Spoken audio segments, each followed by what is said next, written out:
Hey, I just wanted to share something real quick because I made it last night and it was fan freaking tastic.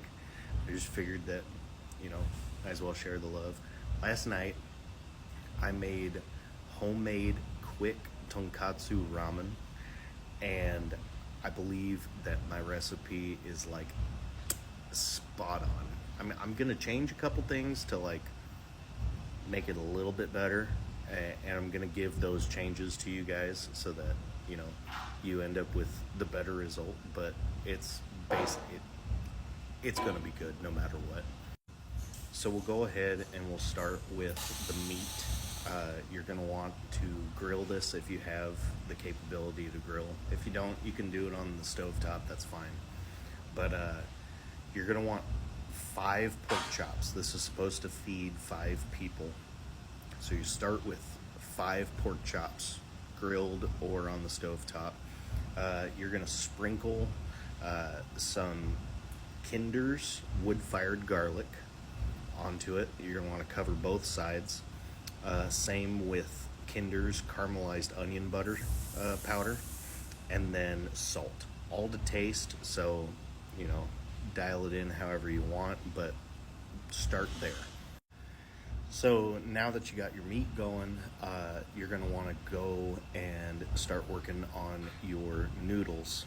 So for this, I just went with not really classic. They're really like bottom of the barrel. You can use whatever noodles you want, as long as it's ramen noodles, of course. Like, don't go making like spaghetti for ramen or whatever. Don't be a freaking weirdo. But anyways, you're gonna want 5 packets of beef flavored Maruchan ramen, and you're gonna want to boil the noodles by themselves, then set them off to the side in a bowl. Throw a little bit of the water in there. Be just fine. And then once you're done with the noodles, keep that water in there, trying to minimize the amount of cleanup that we have to do. So you're going to want to use the same water and boil some eggs in there for 7 minutes. Get a timer going. Make sure that you keep an eye on them. We're doing 7 minutes because we want them to be soft boiled eggs. We're not doing hard boiled.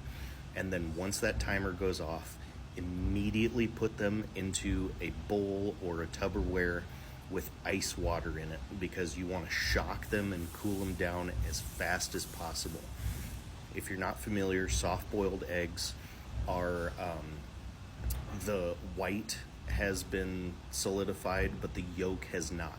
So if that's something that you're not into, you can just skip the egg altogether.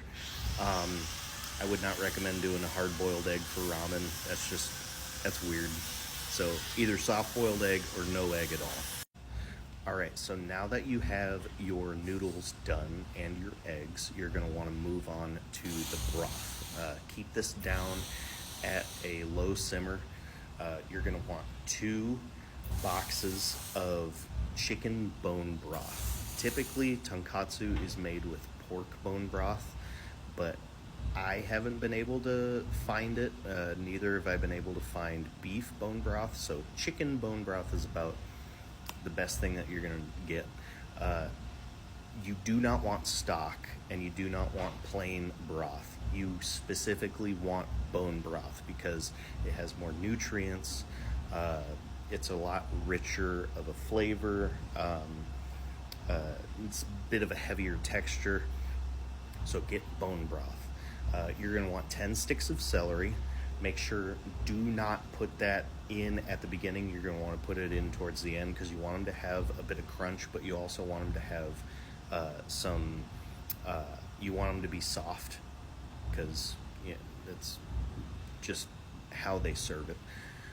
And then you're going to have 4 seasonings that you're all going to do to taste: soy sauce, fish sauce, sesame oil, and salt. Like I said, everything to taste, so dunk your finger in, give it a lick, get yourself a spoon and try it, whatever. And then from your ramen packets, I didn't say this earlier, but make sure, take out the seasoning packets. You're going to be putting 3 of them in with the broth. So do not cook them with the noodles. You're just going to want straight water with the noodles. I forgot to say that. I'm sorry. But like I said, 3 out of the 5 are going to be going into the broth. So now that you've got your broth done and going, you're going to want to saute your veggies. So you're going to add sorry, my brain took a shit there for a second. You're going to want 1 whole yellow onion, minced. Get them down to like 1/8-inch square chunks ish, somewhere in there, as far down as you can get them. And then you're going to want to do the same thing to 5 to 8 medium to large size cloves of garlic. You can do more, you can do less. It just depends on how garlicky you want it. Remember, this is serving 5 people, so 5 to 8 cloves sounds like a lot, but trust me, it's going into the broth. It's going to mellow out, okay? But when I say saute, I do not mean that you want them fully sauteed, like till they're brown. You want them a nice golden color, and then you're going to be adding your 4 seasonings from the broth. So soy sauce, fish sauce, sesame oil, and salt, all to taste once again. And you're going to want to get those going. And then once those are done, you're going to throw that into the broth. Then you're just going to assemble. It's easy as that. The broth is really rich and creamy, and it's got all those nice umami flavors. The onion and the garlic give it a nice punch. The meat is amazing. It's not the typical chashu pork. If I remember right, it's chashu that they put in tonkatsu, where it's like it's hard to explain, but they basically like roll it up and then smoke it. It's nothing like that, but it gets you a lot of the same flavors that you're looking for in a tonkatsu. And then the egg and the celery, it's just so damn good. Go try it. It's like, since it was my first time making it, it took me a little while. It took me about an hour and a half, just because I was kind of going by the seat of my pants trying to figure it out. But if you do everything like in quick succession and you're quick to getting it in a bowl and serving it, I imagine you could get it done within like a half an hour. Typically with tonkatsu, it's like a 24-hour process, because you're making the broth. You're making the broth from scratch, and because like I said, pork bone broth for some reason doesn't exist, at least at a grocery store. But yeah, it's tasty, it's amazing, and it's cheap, which everybody knows that cheap means good.